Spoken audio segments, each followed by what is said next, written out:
W jednym z ostatnich filmów powiedziałem, że Kukirin pozamiatał na rynku hulajnóg. Dlatego zebrałem 3 najciekawsze modele G3 Pro, G2 Pro oraz G2 Max i porównamy je do siebie. Dużo osób zadawało mi pytania, którą hulajnogę wybrać i w tym filmie postaram się Wam na to odpowiedzieć.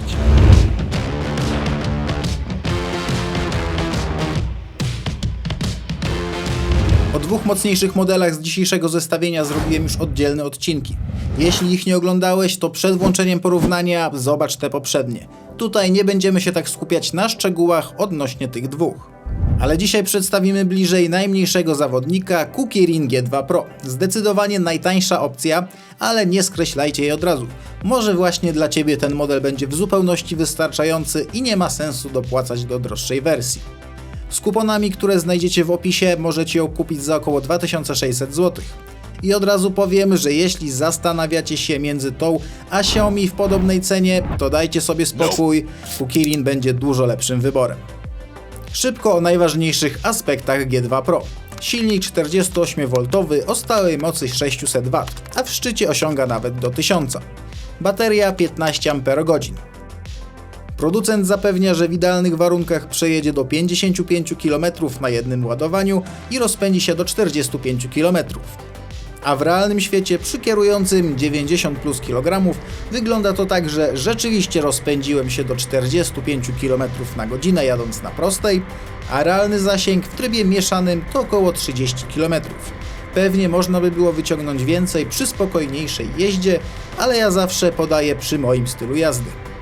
Dla porównania osiągów tabela ze specyfikacją 3 modeli oraz realnych osiągów wynikających z moich testów. Oczywiście jeśli jesteście szczuplejsi, to będziecie mogli się bardziej rozpędzić i przejechać więcej kilometrów. Testy zasięgów robiłem podczas jazdy mieszanej bez oszczędzania baterii. Zróbmy sobie szybki wyścig, 3 hulajnogi ustawione na najmocniejsze tryby, ten sam kierowca i ten sam odcinek.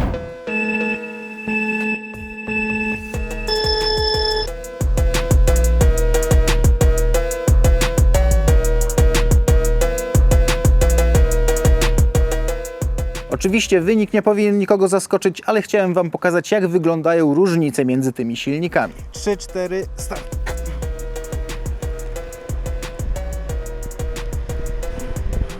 Jednak przejazd na prostej nie opowiada całej historii, bo największe różnice pokazują się przy wzniesieniach. Na przykład takie wzniesienie 15-stopniowe, no to przy kierującym około 90 kg G2 Pro już będzie się naprawdę dusił i będzie to bardzo mocno odczuwalne. G2 Max na tym samym wzniesieniu poradzi sobie dobrze. Oczywiście ta prędkość będzie zmniejszona, ale spokojnie da radę wjechać. Natomiast G3 Pro przy włączonych 2 silnikach nawet nie zauważy, że było tam jakiekolwiek wzniesienie. Tutaj taki ekstremalny przykład. Bardzo ostre wzniesienie z uskokami, aby samochody w zimę mogły podjechać. Musicie mi uwierzyć, ten podjazd jest w rzeczywistości ostrzejszy niż to wygląda na kamerze. G2 Pro nawet nie wjechała do połowy, a G3 Pro już nie miała z tym żadnego problemu. Prawda jest taka, że żadną hulajnogą z jednym silnikiem nie udało mi się wjechać na ten podjazd. Hulajnogi przede wszystkim różnią się rozmiarami. Szczególnie widać to po podestach. Patrząc na 3 modele naraz, to wydaje się, że G2 Pro jest malutka, bo ma taki wąski podest. Ale tu warto zaznaczyć, że podest ma szerokość 15 cm, czyli tak dla porównania tyle, ile ma przeciętna hulajnoga Xiaomi. Postawicie 2 stopy obok siebie, ale nie będzie to najwygodniejsze. Poza tym nie powinno się tak jeździć, bo to jest niebezpieczne i nie macie wtedy pełnej kontroli nad hulajnogą. Pamiętajcie, zawsze jedna stopa z przodu, druga z tyłu. Podnóżki. G3 Pro i G2 Max mają jedne z najlepszych podnóżków na rynku, nawet w porównaniu do 2 razy droższych sprzętów. Duże, wygodne, gumowane i dodatkowo mają nakręcone pegi dla lepszej przyczepności. Wiele innych marek może brać przykład. A w G2 Pro jako taki podnóżek ma wspornik błotnika. Oczywiście możecie na niego stawać i nic mu się nie stanie, ale nie jest tak wygodny jak u jego większych braci. A mówiąc o podestach, to w G3 Pro jest to świetnie rozwiązane tak, że dek możemy podnieść i w 5 sekund wymienić baterię. Takie rozwiązanie powinno być w każdej hulajnodze. Jest to naprawdę genialne. Zawieszenie. Wszystkie hulajnogi mają pełne zawieszenie typu C, jednak nie są one jednakowe. Analogicznie co do modelu. Im większy model, tym ma mocniejsze zawieszenie, które lepiej będzie reagować na większe przeciążenie. G2 Max i G3 Pro są bardziej stonowane, natomiast G2 Pro jest bardziej skoczne. Co do zawieszenia w ogóle nie mam zastrzeżeń, co prawda nie jest to najwyższa półka, ale dają sobie radę nawet bardzo dobrze.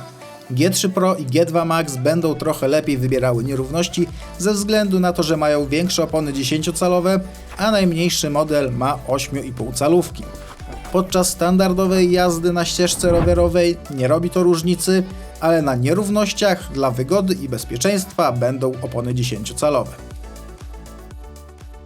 Założyłem nową grupę na fejsie o hulajnogach elektrycznych, także jeśli chcecie o coś zapytać, szukacie kuponu, wyrazić swoją opinię albo sprzedać swoją hulajnogę, dołączcie do grupy, link znajdziecie pod filmem. Warto wspomnieć, że oba modele G2 mają w zestawie siodełko, które jest duże i wygodne. Co prawda są nielegalne na polskich drogach publicznych, bo mamy głupie prawo, ale są. Możecie je założyć jeśli chcecie. W przypadku G3 siodełka nie ma. Kierownica. Osprzęt na kierownicy w 3 modelach jest taki sam. Średniej jakości plastiki, wyświetlacz taki sam, jedynie w G3 Pro stacyjka jest po środku, ale największa różnica pojawia się w regulacji wysokości. Modele G2 mają 3-stopniową regulację, a G3 Pro regulacji nie ma, ale to według mnie zaleta, bo hulajnoga jest bardziej ekstremalna. Na sztyce będą oddziaływać większe siły, a tak to jest mniej punktów, w którym coś może się zepsuć. Warto jeszcze zwrócić uwagę, że G2 Pro kierownica nie jest tak pochylona jak w pozostałych, co wskazuje na bardziej ustatkowany typ hulajnogi. A jak już opowiedziałem o różnicach, to teraz moja osobista opinia, która hulajnoga będzie odpowiednia i dla kogo. Modele G2 Pro i G2 Max będą dobre dla początkujących i średnio zaawansowanych. Jeśli na przykład zastanawiałeś się nad zakupem hulajnogi Xiaomi, Nightbot albo takimi typowymi miejskimi, to nawet się nie zastanawiaj, bierz model G2 Pro, bo będzie to dużo lepszy wybór. Przede wszystkim będzie większa, szybsza, będzie miała większy zasięg. Amortyzacja robi tutaj ogromną różnicę i wcale nie będzie dużo droższa. I tu przypominam, że linki i kupony do wszystkich modeli znajdziecie w opisie filmu. Oczywiście jest to najsłabsza hulajnoga spośród tych 3, ale i tak będzie mocniejsza niż te z wypożyczalni.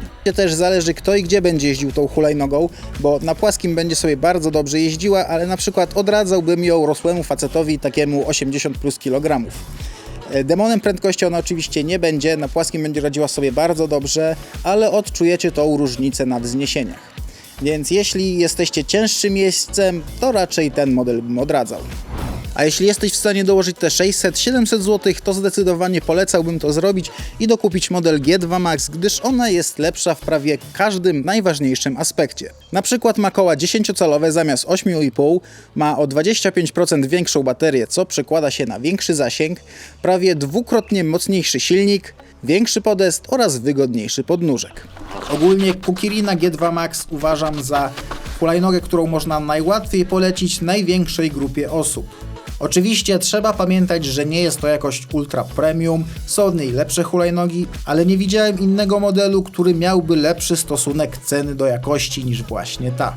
Podsumowując, G2 Pro dla początkujących dużo lepsza alternatywa dla takich typowo miejskich hulajnóg. G2 Max, hulajnoga typu złoty środek, która będzie odpowiednia dla większości ludzi i zdecydowanie warto do niej dopłacić, gdyż jest lepsza w naprawdę wielu aspektach. G3 Pro to hulajnoga już z innej kategorii dla osób, które wiedzą co chcą kupić.